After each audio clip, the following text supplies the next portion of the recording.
kill it. It wasn't that he was mad at the fig tree. He says, I don't want you to fool anybody else, because if you have leaves, you should have fruit.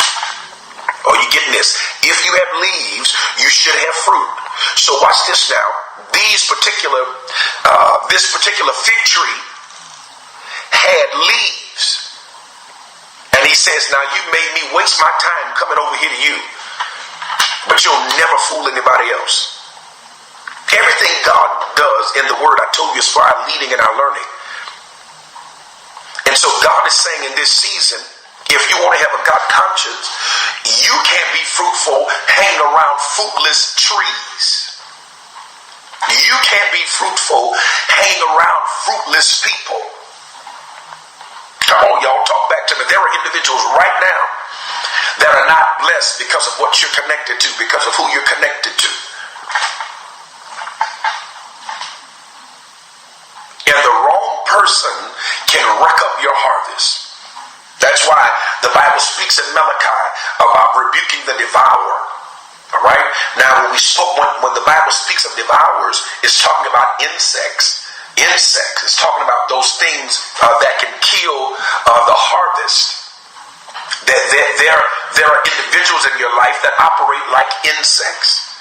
And when you have a God conscience, listen, you begin to discern. You begin to discern. You begin to discern who is connected to you.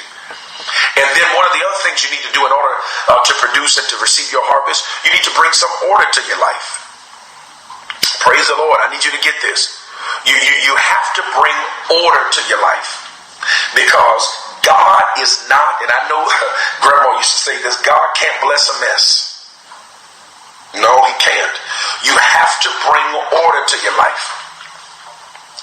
If you do not bring order to your life, you will not see your harvest.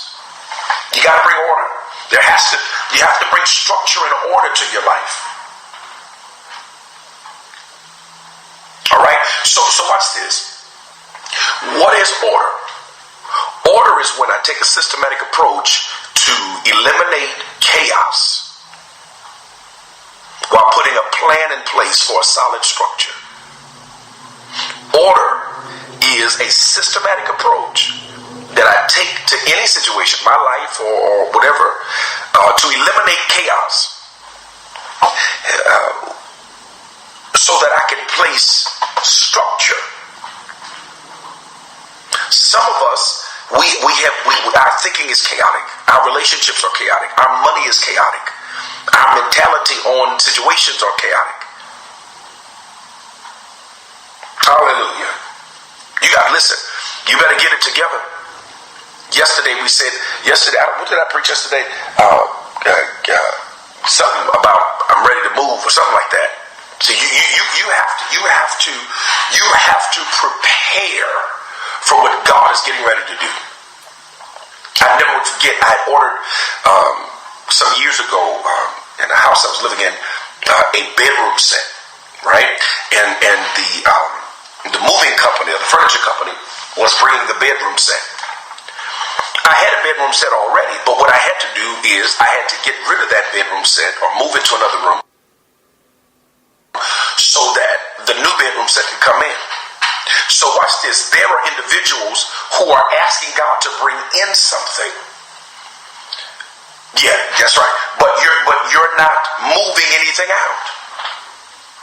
You can't ask God to bring in new and you're still holding on to old. Because God says, watch this, when have you ever seen a harvest come on top of a bad harvest? I'm sorry. The woman of God will not be the girl who helps you cheat on your wife. I'm sorry. The blessed car will not be the car with 18% interest. The blessed home will not be a home. When I say blessed, meaning the harvest home will not be the home you're renting. That, listen, and I mean this with respect, hear me good. Renting is a part of your desert transition. Because watch this, if God says you are the lender and not the borrower, then that means that though you are grateful that you have a home to rent, a comfortable one, that's not your harvest.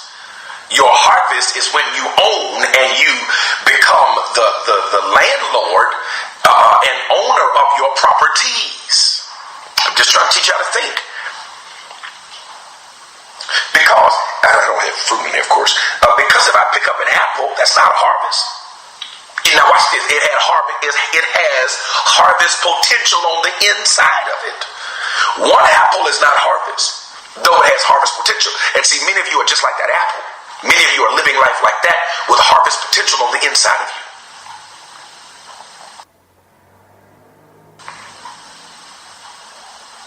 Man, I'm telling you.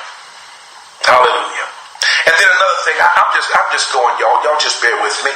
Another thing is that you have to create harvest environments. Listen, how do the people who hang around you think? I have to create harvest environments because my soil has to be good. I have to be connected to good soil.